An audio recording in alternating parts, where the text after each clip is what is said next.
Vous êtes les bienvenus et vous êtes sur Guisen TV. On va commencer cette interview par une devinette, si vous le voulez bien. Qui est le dernier des candidats à se faire connaître dans la 8e circonscription qui réunit un certain nombre de pays, en général membres de l'Europe du Sud, situés en Europe du Sud? La réponse à ma devinette est devant moi, devant vous, c'est Meyer Habib. Bonjour. Bonjour David Seban. Vous êtes le vice-président du Conseil représentatif des institutions juives de France, le CRIF. Vous venez d'annoncer donc votre candidature à cette législative partielle de la 8e circonscription. C'est un certain nombre de pays, aidez-moi à les citer: Italie, Saint-Marin, le Vatican, Malte, Grèce, la Turquie. Je crois qu'on n'a oublié personne. Chypre, et bien sûr Israël, évidemment. Israël. Voilà. Alors, d'abord, est-ce que vous allez rester vice-président du CRIF, ou est-ce que vous vous êtes complètement jeté dans l'arène de ce scrutin? Je mets pour l'instant entre parenthèses ma vice-présidence du CRIF jusqu'à la fin de la campagne, et comme, si Dieu le veut, quand je serai à l'Assemblée nationale, je démissionnerai de la vice-présidence du CRIF tout en restant au bureau exécutif du CRIF. Voilà, comme ça au moins c'est clair. Alors il y a pléthore de candidats dans cette circonscription. On en a dénombré au moins 16 ou 17, on ne sait plus, on n'arrive plus à les compter. 11 sur 15 pour l'instant sont des candidats indépendants. Vous êtes adoubé par un parti, c'est l'UDI de Jean-Louis Borloo. C'est un immense honneur de travailler avec Jean-Louis Borloo, avec Ramayad. Je rappelle que Ramayad a été, je crois, une des seules ministres à l'époque à avoir protesté lorsque Kadhafi a été reçu de façon honteuse par la France à l'Élysée en décembre 2007, le même Kadhafi après qui a été poursuivi par Nicolas Sarkozy, et de faire partie aujourd'hui de l'UDI. L'UDI a accepté de m'accepter en tant qu'indépendant.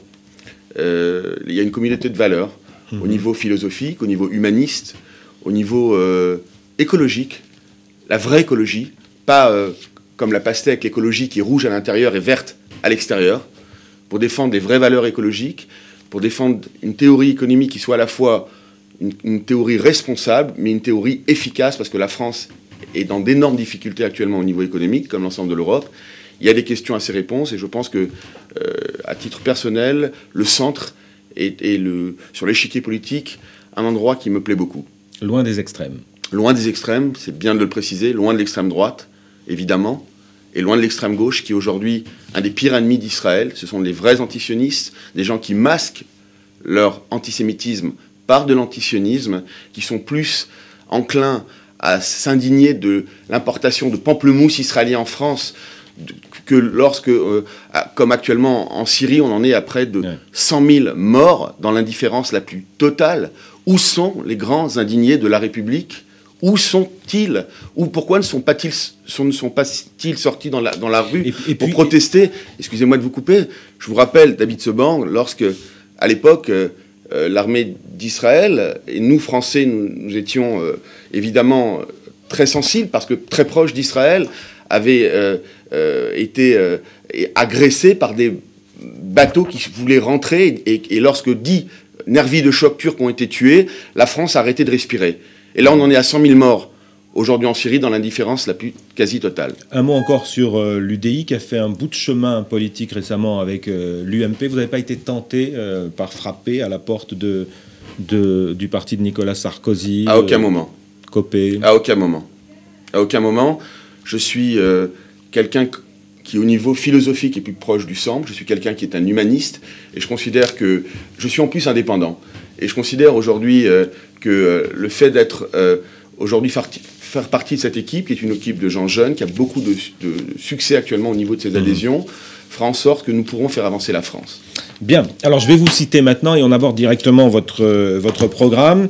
Alors vous vous engagez, si vous devenez député, on rappelle que c'est quand même le 26 mai, le premier tour, le 26 mai prochain, et le 9 juin le second tour, donc devenu député, je m'engage, c'est vous qui parlez, je m'engage entre autres à lutter pour la reconnaissance de Jérusalem comme capitale d'Israël, pour le transfert de l'ambassade de France de Tel Aviv à Jérusalem, pour la mention Israël au bas des documents français des habitants juifs. Vous écrivez de Judée-Samarie et de Jérusalem, pas Cisjordanie, Judée-Samarie. Évidemment. Et je souhaite empêcher à tout prix l'Iran d'être nucléarisé. Du coup, on ne sait plus très bien si vous vous présentez au Palais Bourbon ou à la Knesset. Mais regardez ce qui se passe à travers le monde, David Seban, aujourd'hui.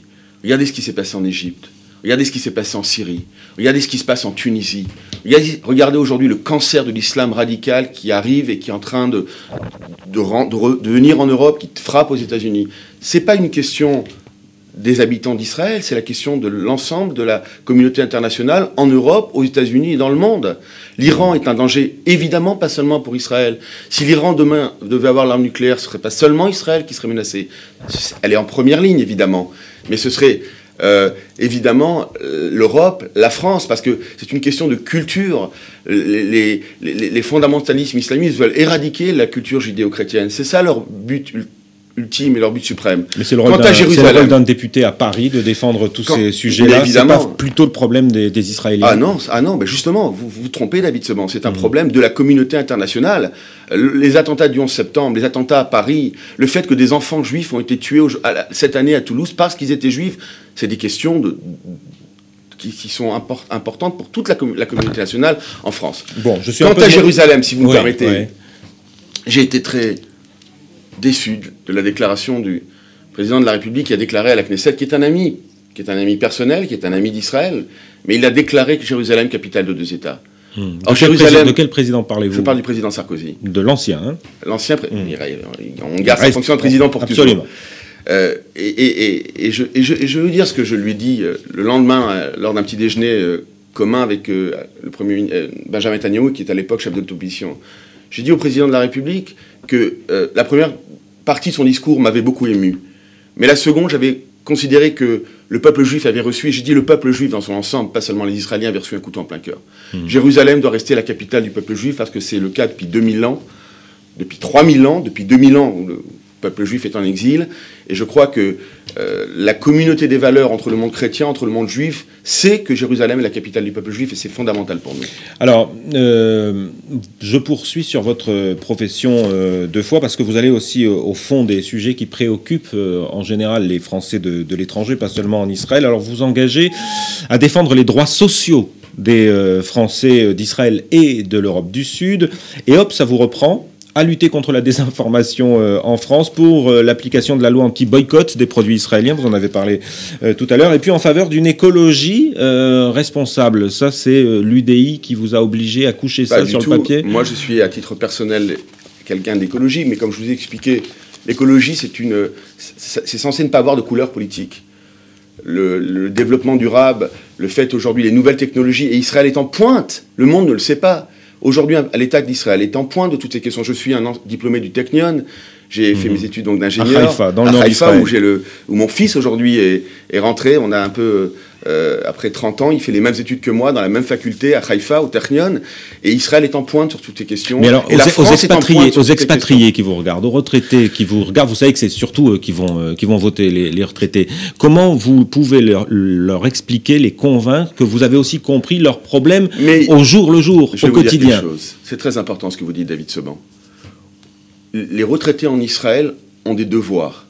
Je souhaite qu'ils aient le même droit que les retraités français. Parce qu'ils ont les mêmes devoirs que les retraités français. Par exemple, il existe aujourd'hui en France un minimum retraite à 720 €. Il n'existe pas aujourd'hui en Israël et un retraité peut se retrouver avec 50, 100 ou 150 € par mois. C'est tout à fait inadmissible. Et lorsque je serai député à l'Assemblée nationale, je ferai voter une loi pour faire en sorte que les députés de ma circonscription, les députés des 11 circonscriptions des Français de l'étranger, aient les mêmes droits que l'ensemble des retraités qui habitent en France. Autre, la question du certificat de vie. Chaque année, les retraités galèrent pour avoir un certificat de vie. Dans 50% des cas, ce certificat n'arrive pas puisqu'il est envoyé par la poste, par leur ville d'origine. Et ils sont obligés de rentrer dans des démarches infinies pour essayer d'avoir des prestations. Et sans ce certificat de vie, ils ne peuvent pas avoir la retraite. Il faut changer les façons d'avoir ce certificat, par exemple par Internet, sur les consulats français. Il y a des solutions à ces questions. Nous allons trouver les solutions. Vous savez, je suis quelqu'un qui, avant d'être vice-président du CRIF, je suis un chef d'entreprise. Je dirige depuis maintenant une trentaine d'années une entreprise, des grosses entreprises, des moins grosses entreprises. Nous avons l'expérience du terrain, l'expérience de la vie, et nous allons essayer de mettre cette expérience au niveau, donc, pour les retraités, pour l'ensemble de la circonscription. Dites-moi si je comprends bien votre message, et n'hésitez pas à me corriger. Moi, Meyer Habib, j'ai les réseaux. je connais du monde. Je suis bien placé et ce que l'on vous promet depuis des années, vous expatriés en général et ceux d'Israël en particulier, je saurai mener à bien les combats qui n'ont pas remporté le succès escompté ces dernières années. C'est ça ? David Seban, ça fait 20 ans que je suis au centre des relations entre la France et Israël au plus haut niveau. Ça fait 20 ans que je suis en relation quasi quotidienne avec le président de la République, avec les premiers ministres de l'État d'Israël, et pas seulement Benjamin Netanyahou. Nous avons l'expérience nécessaire, nous avons la connaissance nécessaire, j'ai les réseaux nécessaires pour faire avancer les choses. Au niveau sécuritaire, au niveau économique, au niveau des questions qui sont importantes pour les Français qui habitent en Israël. La sécurité des Français Israël est aussi importante que la sécurité des Français qui habitent au Mali. Lorsque la France est intervenue, et j'ai dit au président Hollande qu'il avait bien fait d'intervenir au Mali, c'est une sage décision, une décision courageuse, une décision qui fait honneur à la France. Mais lorsque j'entends en France, par le ministre des Affaires étrangères français, que la réaction d'Israël est disproportionnée, c'est une faute. Lorsqu'Israël est intervenu à Gaza tout récemment, il y a aujourd'hui plus de 100 000 Français en Israël. Et ces Français ont le droit aujourd'hui de vivre en sécurité. L'État d'Israël est menacé depuis sa création par des États terroristes. Regardez ce qui se passe autour de nous. Regardez ce qui se passe en Égypte. Regardez ce qui se passe en Syrie. Regardez ce qui se passe en Iran. Bon, alors vous vous démarquez, c'est clair, dans votre discours, et du Parti socialiste. Vous dites que le PS est prisonnier de ses alliances extrêmes et de l'UMP qui, hélas, c'est toujours vous qui parlez, a voté sans contrepartie pour la reconnaissance de la Palestine à l'UNESCO. Vous savez que Nicolas Sarkozy sera bientôt en Israël. Oui, j'aurai le plaisir de l'accueillir puisque je suis président des Amis de l'Université de Netanya. Voilà. Donc il va recevoir un diplôme honoris causa. Alors les 22 et les 23 mai prochains. L'État d'Israël sera heureux d'accueillir Nicolas Sarkozy, qui, même si on ne peut pas être d'accord avec tout ce qu'a fait Nicolas Sarkozy, mais ça reste un ami d'Israël. Est-ce qu'on va beaucoup le voir aussi aux côtés de la candidate UMP Je ne crois, pour en avoir discuté directement avec lui, qu'il vient pas pour supporter un candidat ou un autre, il vient pour recevoir son diplôme honoris causa. Il rencontrera à cette occasion le Premier ministre à 11h30 le matin. Il verra le président Pérez. Et son objectif est de recevoir... il est aujourd'hui retiré de la politique. Et il vient recevoir un diplôme de l'université francophone de Netanya, dont j'ai, comme je vous l'ai dit, l'honneur d'être le président des Amis français en France. Vous connaissez bien tous ces candidats qui se présentent contre vous dans cette circonscription. Vous les connaissez presque tous personnellement. Écoutez, je n'ai quasiment que des amis dans ces candidats. Je ne suis pas contre eux. J'essaie de montrer à l'électeur que je suis celui qui a le plus d'expérience, le plus de réseau, la meilleure connaissance des deux pays, la meilleure connaissance des deux langues, la meilleure connaissance des valeurs. Est-ce que vous avez conscience que vous avez pratiquement tous le même programme ? C'est pas sur le programme que vous vous battez. On a peut-être le même programme, on n'a pas la même expérience, on n'a pas les mêmes réseaux. Voilà, c'est ce que je voulais vous dire, mais vous l'avez conclu par vous-même. C'est ça qui va faire la différence ? Écoutez, l'élection au suffrage universel est quelque chose d'extraordinaire. On est en face de l'électeur. L'électeur, en son âme et conscience, va mettre un bulletin dans l'urne. Il va se faire une idée durant cette campagne. C'est vrai que je la démarre un petit peu tard, mais je la démarre avec beaucoup de confiance, avec beaucoup de détermination. Et vous savez, comme on dit, toute décision sera la décision des électeurs est toujours bonne. De toutes les façons, je suis persuadé qu'ils sauront choisir le candidat qui les représente le mieux, qui représente le mieux leurs valeurs à l'Assemblée nationale. Je crois être cette personne. Je crois en mes chances. Je vais gagner cette élection avec l'aide de Dieu, avec l'aide des électeurs. Alors on va finir comme on a commencé, mais vous avez tout à l'heure regretté que les Français, en tout cas en Israël, mais c'est un peu le cas partout, ne se déplacent pas pour cette élection. Allez-y, adressez-vous à eux et essayez de les convaincre d'aller voter en masse, contrairement à ce qu'ils ont fait la fois précédente. Le problème numéro 1 à cette élection, c'est que sur 65 000 électeurs la dernière fois, 4 900 se sont déplacés en Israël, beaucoup plus dans le reste de la circonscription. Pourquoi ? Peut-être parce que les candidats ne leur convenaient pas. Alors j'espère cette fois-ci que les candidats, ou le candidat que je suis, leur conviendra un petit peu plus. J'ai au fond de moi-même beaucoup de force, beaucoup de détermination, beaucoup de sincérité. Et je saurais représenter réellement leurs aspirations les plus fortes, parce que je leur ressemble.